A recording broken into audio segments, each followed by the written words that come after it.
출애굽기 17장 14절 이하에서 아말렉 족속을 광야에서 이스라엘의 손에 넘겨주신 하나님은 모세에게 내가 아말렉을 없이하여 천하에서 기억도 못하게 하리라는 말씀을 책에 기록하여 기념하라고 하시면서 스스로 하나님께서 맹세하여 이르시기를 내가 아말렉과 더불어 대대로 싸우리라고 하셨습니다.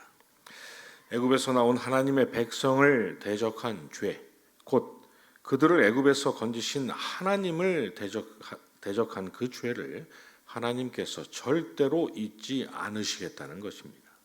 그리고 대대로 그들의 죄를 물어 그들에게 보응하시겠다라고 선언하셨던 것이죠. 그래서 저와 여러분이 읽은 오늘 본문에서 아말렉을 쳐서 그들의 소유와 가축과 남자와 여자, 심지어 어린아이와 젖먹는 아이들까지 진멸하라고 하셨던 것입니다.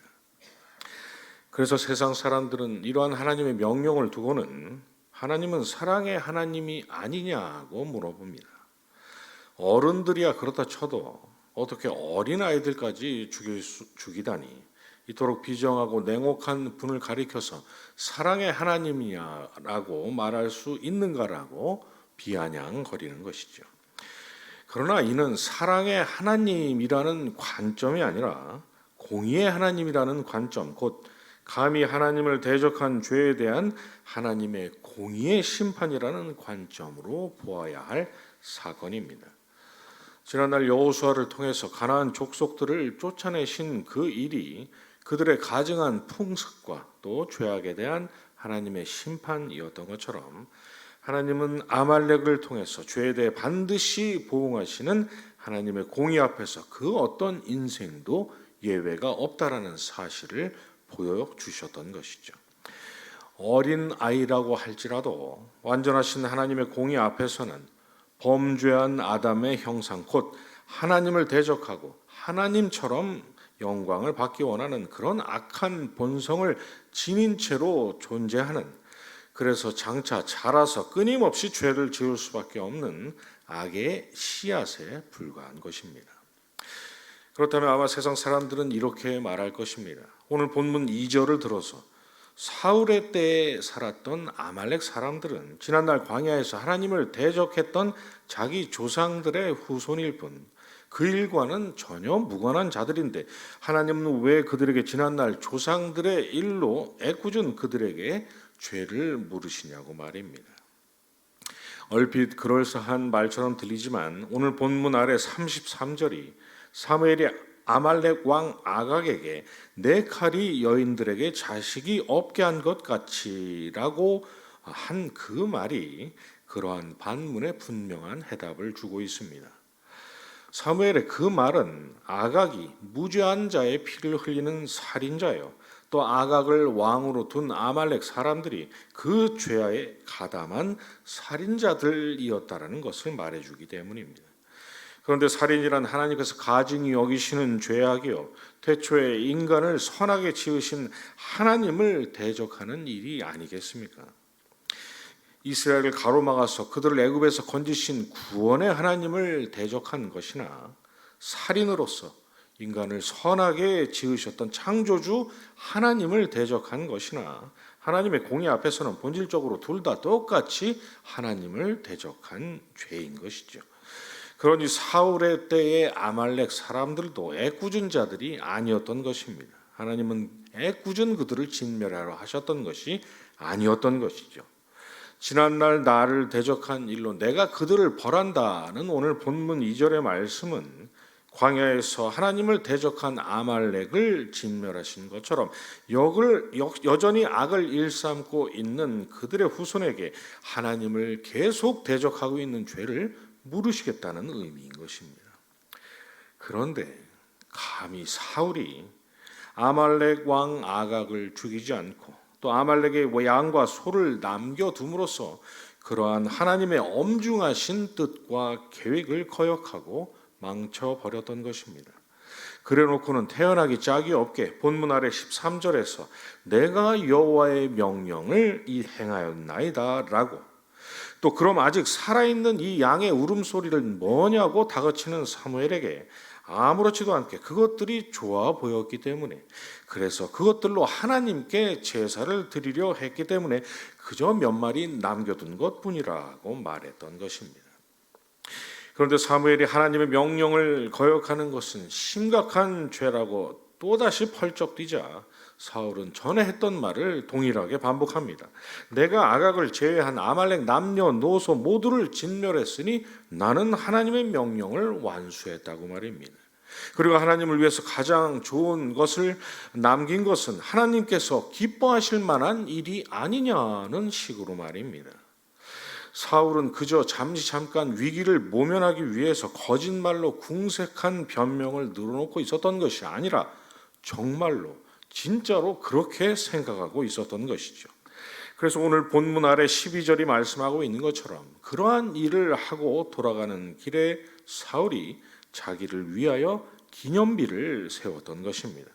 나는 하나님께서 명하신 일을 성실히 수행했을 뿐만 아니라 하나님께서 명하지 않으셨음에도 아말렉 가운데 살던 겐 사람들이 달아나 죽음을 면할 수 있도록 그들에게 은혜를 베풀었고, 또 아각 왕을 죽이지 않는 자비를 베풀었으며, 혼란한 그 와중에서도 감사와 영광을 하나님께 돌려드리려고 가장 좋은 것을 예비한 신실한 사람이다라는 것을 온 이스라엘 백성들이 알아야 한다라는 심정으로 말입니다. 아마도 사울은 그 자기를 위한 기념비를 세우면서 그렇게 내가 은혜와 자비를 베푼 덕에 아이들까지 죽이라 하셨던 냉정하고 비정한 하나님의 이름이 만방 가운데서 자기 때문에 그나마 사랑과 은혜와 자비의 하나님으로 전해지게 되었다라고 생각했을 것입니다.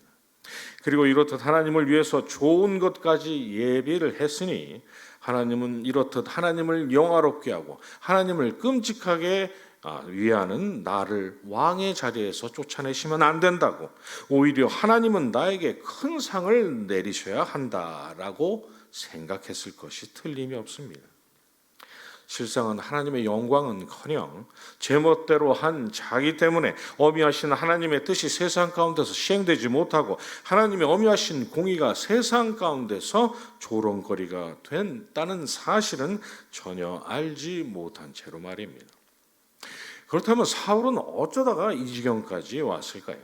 사무엘상 14장 6절에서 여호와의 구원은 사람이 많고 적음에 달리지 아니하였느니라고 했던 요나단과는 달리 14장 52절이 사울이 사는 날 동안에 블레셋 사람과 큰 싸움이 있었으므로 사울이 힘센 사람이나 용감한 사람을 보면 그들을 불러 모았더라고 말씀하고 있는 것처럼 사울은 철저하게 모든 것을 인간적인 관점에서 바라보고 사람의 생각을 하나님의 뜻 위에다 두는 인본주의자였기 때문입니다.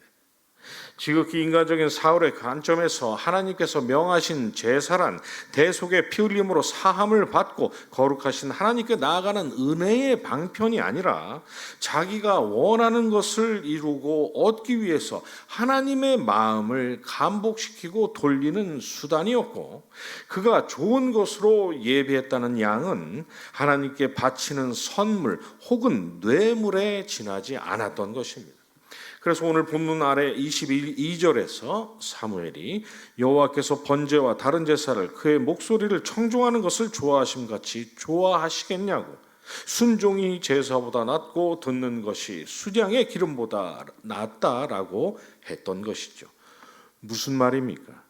하나님이 제사를 드리라 하신 것은 죄를 깨닫게 하시고 죄인들로 하여금 대속의 죽음을 통해서 그 죄를 사함받고 하나님께 나오도록 하시기 위함인데, 하나님께서 무슨 양고기를 즐겨 드시는 분이라도 되시는 양, 그깟 양 몇 마리를 드리는 게 하나님의 중차대한 명령을 거역한 죄에 대한 변명이 될 수 있겠냐는 것입니다.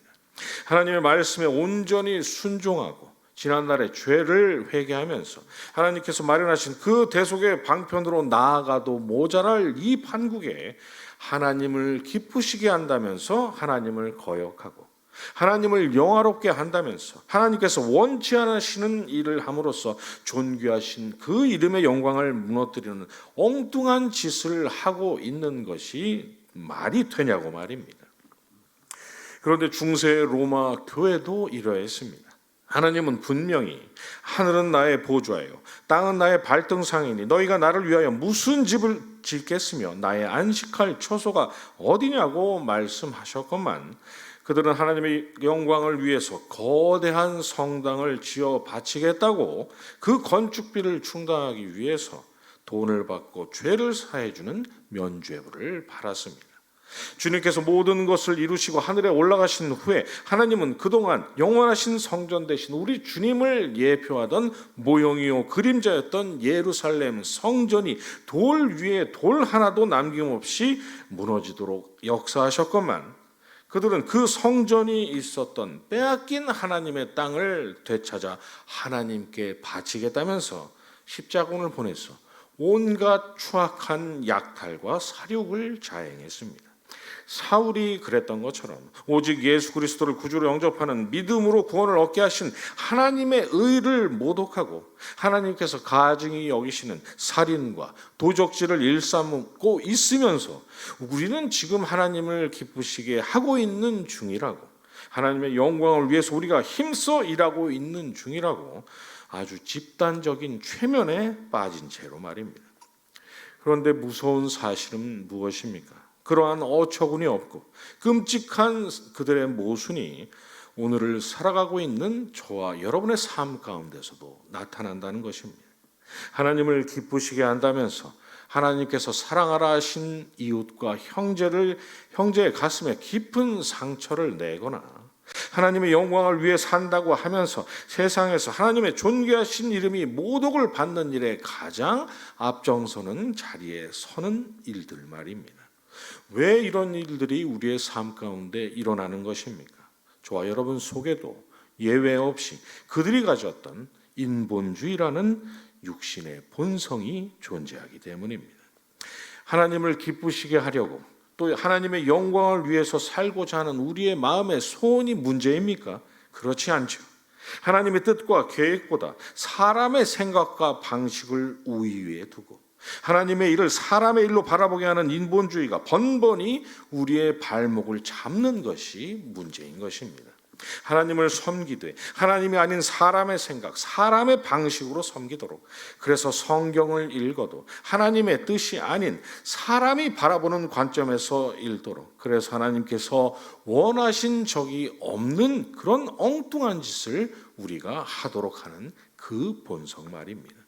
마태복음 16장 16절 이하에서 주는 그리스도시요 살아계신 하나님의 아들이시냐라는 놀라운 고백을 했다가 잠시 후 주님으로부터 사탄아 내 뒤로 물러가라 너는 나를 넘어지게 하는 자로다 내가 하나님의 일을 생각하지 아니하고 도리어 사람의 일을 생각하는도다라는 무서운 책망을 들었던 베드로처럼 말입니다.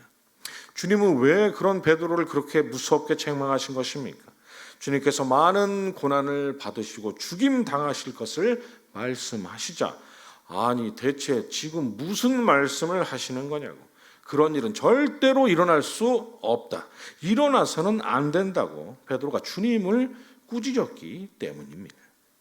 베드로의 인간적인 관점에서 주님은 그리스도시요 살아계신 하나님의 아들이 맞지만 절대로 죽으시면 안 되는 분 그래서 로마의 압제로부터 이스라엘을 구원하고 지난날 다윗의 때와 같은 이스라엘의 영광을 회복시켜 주셔야 할 분이셨기 때문입니다.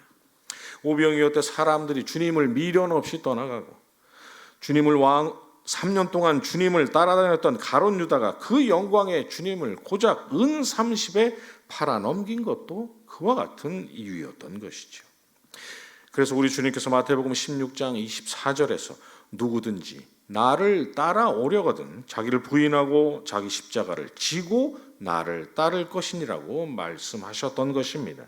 육신을 따르는 자는 육신의 일을 영을 따르는 자는 영의 일을 생각하나니 육신은 사망의 생각이요 영의 생각은 생명과 평안이라 육신의 생각은 하나님과 원수가 되나니 이는 하나님의 법에 굴복하지 아니할 뿐만 아니라 할 수도 없음이라고 말씀하고 있는 로마서 8장 5절 이하처럼 육신의 생각을 끊임없이 부인하고 끊임없이 그 생각을 그리스도의 십자가에 못 박아 죽이지 않고서는 우리의 삶에 사울이나 가룟 유다나 중세 로마 교회나 주님께 책망받았던 베드로와 같은 황당하고 무섭고 모순된 열매가 나타나지 않을 거라는 보장이 없기 때문입니다.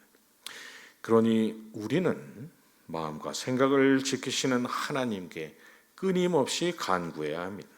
하나님의 생각, 사람의 생각을 우리가 능히 분별해서 가려낼 수 있도록, 육신의 생각이 우리 속에서 일어날 때마다 끊임없이 주님의 십자가 바라보며 살 수 있도록, 내가 아니라 하나님께서 원하시는 뜻대로 사는 삶 살도록 도와주시기를 말입니다. 구하는 우리에게 하나님은 반드시 응답하여 주실 것이고, 그러한 삶을 살 수 있도록 저와 여러분을 분명히 인도하시고 도와주실 것입니다. 주님과 함께 오늘 하루도 이러한 복된 삶을 살아가시는 저와 여러분 되시기를 주님의 이름으로 축원합니다. 주님 가르쳐 주신 기도로 새벽에 바치고 계속 기도하겠습니다. 하늘에 계신 우리 아버지여, 이름이 거룩히 여김을 받으시오며 나라의 임하옵시며 뜻이 하늘에서 이룬 것 같이 땅에서도 이루어지이다. 오늘날 우리에게 일용할 양식을 주옵시고, 우리가 우리에게 죄 지은 자를 사하여 준 것 같이 우리 죄를 사하여 주옵시고, 우리를 시험에 들게 하지 마옵시고 다만 악에서 구하옵소서. 대개 나라와 권세와 영광이 아버지께 영원히 있사옵나이다. 아멘.